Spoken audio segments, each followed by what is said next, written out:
Was that Edie who just walked by? Yes, it was.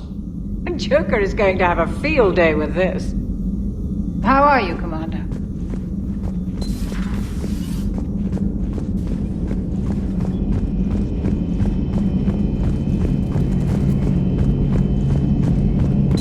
Two of our dreadnoughts have been lost in a matter of hours. I know, Primarch. I'm seeing the same numbers myself. They don't look good. We have to turn this around, and fast. Well, you can trust Shepard, sir. If anybody can get the Krogan to cooperate, it's him. He's an old friend of Urdnot Rex. Let's just hope friendship still counts for something in this war. I'm sure it will, sir.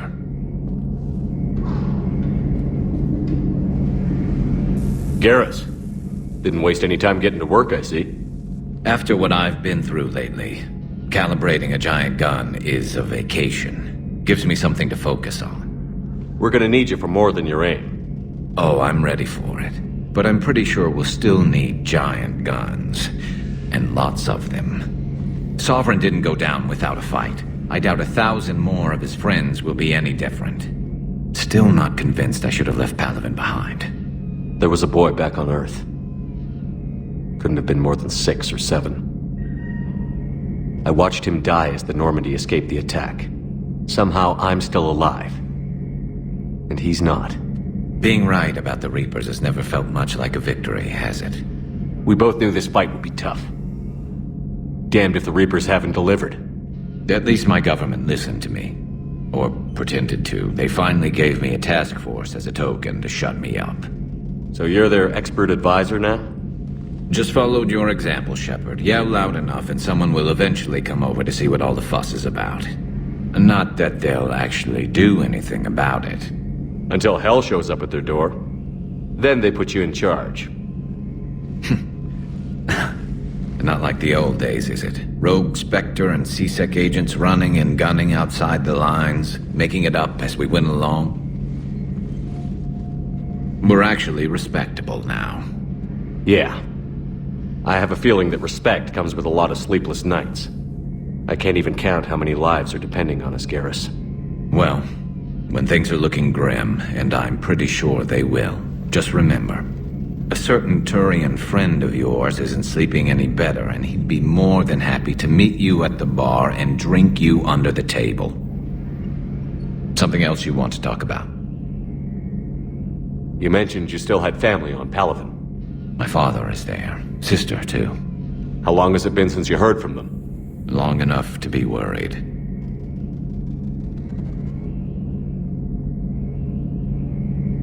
I'm sure they're okay. That's the thing about getting old, Shepard. The platitudes get just as old. What about you? Any word from your family? My mother's in the Alliance. Haven't heard from her since Earth got hit. I'm sure she's okay. So what's this Reaper task force you've been running? After what happened to you out there in Batarian space, I knew time was running out. For all of us. The Citadel Council was a dead end, so I did something I never thought I'd do. I went to my father. He used to work for C-Sec, didn't he? I seem to remember that the two of you didn't see eye to eye. To put it mildly. But he still had heavy pull in the Turian government. The Primarch, well, the old one, was a friend of his. So I went to my father and laid out everything we knew about the Reapers, from Saren all the way to the Collector base. I'm not sure even I'd believe it. I had to admit that parts of it sounded crazy, meeting Vigil, talking to Sovereign on Vermeer. But my father just listened. It's what he did in his days at C-Sec, putting together all the pieces. If the connections were there, he wouldn't deny them, and he saw what we always knew. The Reapers were coming. I'm glad someone finally agreed. He did more than agree. He took it to the Primarch. I like his style. Except the Primarch wasn't as convinced. My father kept pushing and finally got him to commit some token resources. And if you call them a task force, it sounds like you did something about it. What did you do with it? As much as I could get away with. And a little more. We hardened our lines of communications, expanded emergency stockpiles across the colonies, improved our early warning detection protocols. You think it helped? I'd like to think it bought our fleet some extra time. we'll know when this war is over. I know you don't have any illusions about what we're up against, Garrus. How do you rate our chances? I know it looks bad now, but I think we can win this, Shepard. For the first time since we met, we're not alone in the fight. It's something I learned long ago in C-Sec. An imminent and painful death has a way of motivating people. Instead of questioning your every word, whole civilizations are going to be begging you to save them. After what's happened to Palaven, you still believe that? I didn't say there wouldn't be casualties. It's something Turians are taught from birth. If just one survivor is left standing at the end of a war, then the fight was worth it. But humans want to save everyone. In this war, that's not going to happen. So you can vouch for this new Primarch? Well, even if I couldn't, you go to war with the army you have. Will he live up to his word? I've never known Victus to lie. Play fast and loose with strategy, maybe, but betray an ally. Not his style. And if he did try, well, we'll just find another Primarch. I noticed generals saluting you, Garrus. How far down the line of succession are you these days? Let's not go there. Primarch Vicarian, honored war hero. Somebody's gonna have to rebuild Palaven when this is over. Yeah, somebody who knows how to hold a hammer. That's all for now, Garrus. It's damn good to have you back. Wouldn't miss this fight for anything. Now, I'm sure somebody screwed up something down here. I want to get the old girl back in fighting shape. Good to be back on board, Shepard. It's nice to see Liara again. I actually missed this place. Somehow, I always knew I'd see the Normandy again. Maybe later.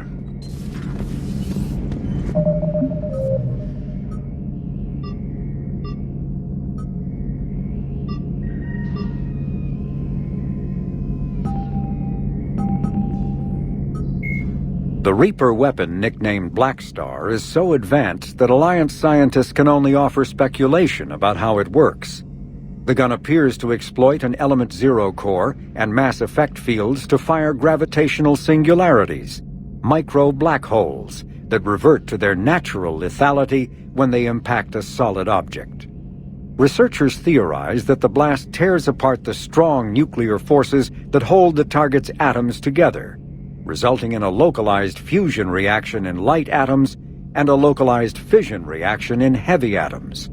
If that hypothesis is correct, the weapon alters nuclei, thus changing the chemical composition of the target. This destroys organic tissue, corrodes surviving armor, and leaves a visible trail of light-emitting particles. Although some might argue that the Black Star's single-launch capability makes it a liability, its capacity for utter destruction is essential when the user requires large-scale, instantaneous damage. Admiral Stephen Hackett, Garrus Vicarian, is a noted Turian sharpshooter and combat engineer. He was born on Palaven and became a Citadel security officer like his father, but left the Force when superiors shut down his investigation into the rogue Spectre Saren Arterius. Vicarian eventually discovered that Saren had been indoctrinated by the Reaper known as Sovereign. Vicarian eventually found his way to the criminal haven of Omega and assumed the name Archangel. There, he and a small group of operatives worked to disrupt the settlement's powerful mercenary groups until Shepard recruited him. The Turian narrowly survived the Second Normandy's attack on the Collectors. More recently, Vicarian has become the head of a Turian task force focused on preparing for the Reaper invasion. The Enhanced Defense Intelligence, or EDI, serves as an information source and cyber warfare defense system on the rebuilt Normandy SR-2. The ship's crew can access EDI at any terminal or through radio contact. During an attack from a collector vessel, pilot Jeff Joker Moreau gave EDI full access to the Normandy systems, allowing the ship to escape. Although EDI retains the control that Moreau gave her, she is usually content to advise the organic crew members who fly and maintain the ship.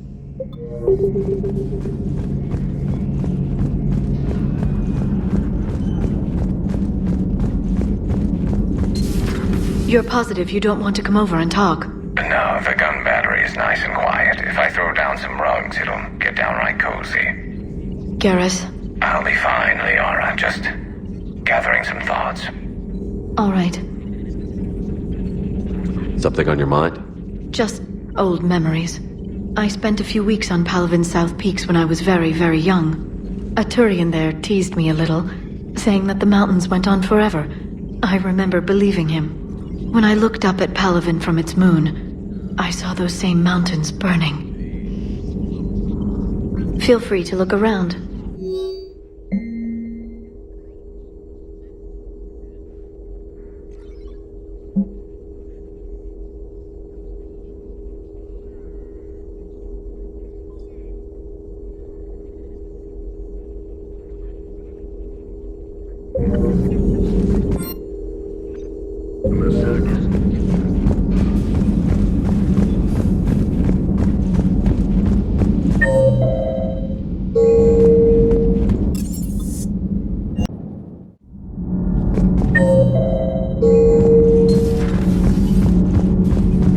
You're saying they survived into this cycle? Yes. We called them Collectors. They fought for the Reapers. For a long time, no one knew they were Prothean. And when did you realize? Shepard had no choice but to kill the ones he encountered. They were all indoctrinated, and had been for a long time. I'm sorry. I am grateful. It was an act of mercy. Yes, I suppose it was. I am feeling better, Commander. I stand ready to fight. Do not be concerned about me. The years in stasis have only made me hungrier to fight the Reapers. Perhaps later, Commander.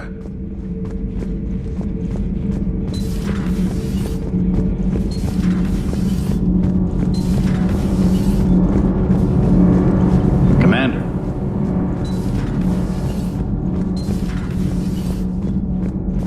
I have to ask, do all war reporters look so,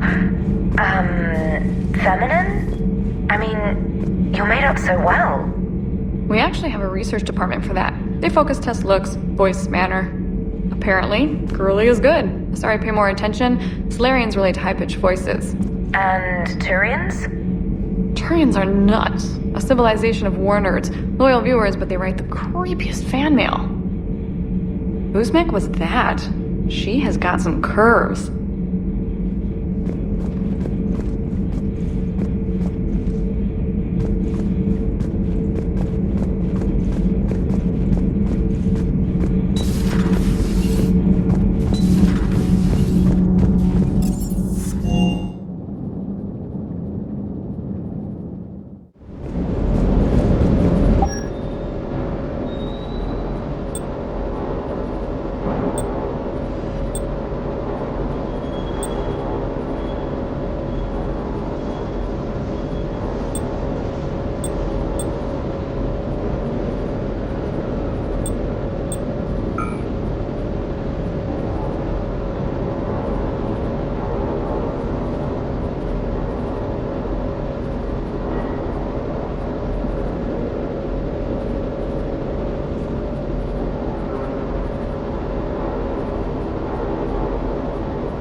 That Primarch's got some real cojones.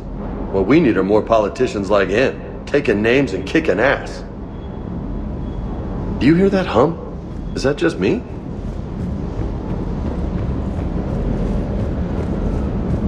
The munitions you carry into the field deserve at least a triple check. Sir. Admiral David Edward Anderson is a career military officer in the Systems Alliance Navy. Born in London in 2137, he later moved to Arcturus Station and became the first graduate of the Alliance's now renowned N-7 Marine program. Anderson is one of the Alliance's most decorated Special Forces operatives, and served with honor during the First Contact War. He was the original captain of the SSV Normandy before relinquishing command to his XO, Commander Shepard. After the Alliance victory in the Battle of the Citadel, Anderson briefly served as the Citadel's first human counselor. He soon became embroiled in a Cerberus plot to abduct his friend Kaylee Sanders, however, and learned that he was unable to live a life without action. He stepped down as counselor and returned to the military to prepare for the Reaper invasion. The Alliance Parliament named Donald Udina as his successor.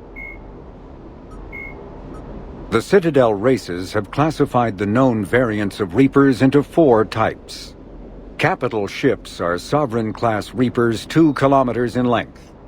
They typically target the dreadnoughts, defense installations, and industrial cities of organic civilizations. Experts believe the Reapers harvest a single species of organics during each cycle of extinction to create these massive ships. Some capital ships are capable of launching small drones equivalent to fighters. Destroyers are 160 meters long and, in astounding numbers, make up the bulk of the Reaper fleet. They engage cruisers and other smaller ships, as well as communications posts and enemy command centers. Research suggests destroyers are created from those species that are not harvested to make capital ships. Troop transports carry husks to unconquered planets and bring victims of the harvest to Reaper processing centers. They vary in length from 200 meters to 1 kilometer, but unlike capital ships and destroyers, do not appear to be self-aware.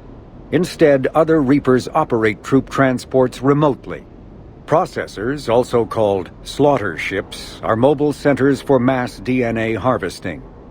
Like troop transports, processors appear to be remotely operated by sapient Reapers. Element Zero. The genophage bioweapon was created to end the Krogan rebellions. The Turians fought the Krogan to a standstill, but the sheer weight of Krogan numbers indicated they could not be stopped through conventional means. The Turians collaborated with the Solarians to engineer a genetic counter to the Krogan's rapid breeding. The genophage virus replicated by eating key genetic sequences, altering every cell of Krogan physiology, so the Krogan could not use gene therapy to fix the affected tissues. Once a genophage strain could replicate no more, it would starve and die, limiting mutation and contamination. In addition, the created genetic flaw is hereditary. The resulting mutation made only 1 in 1,000 Krogan pregnancies carry to term, reducing offspring viability rather than fertility. Krogan warlords fought battles over the females able to carry children to term. The release of the genophage is still controversial and bitterly debated in many circles.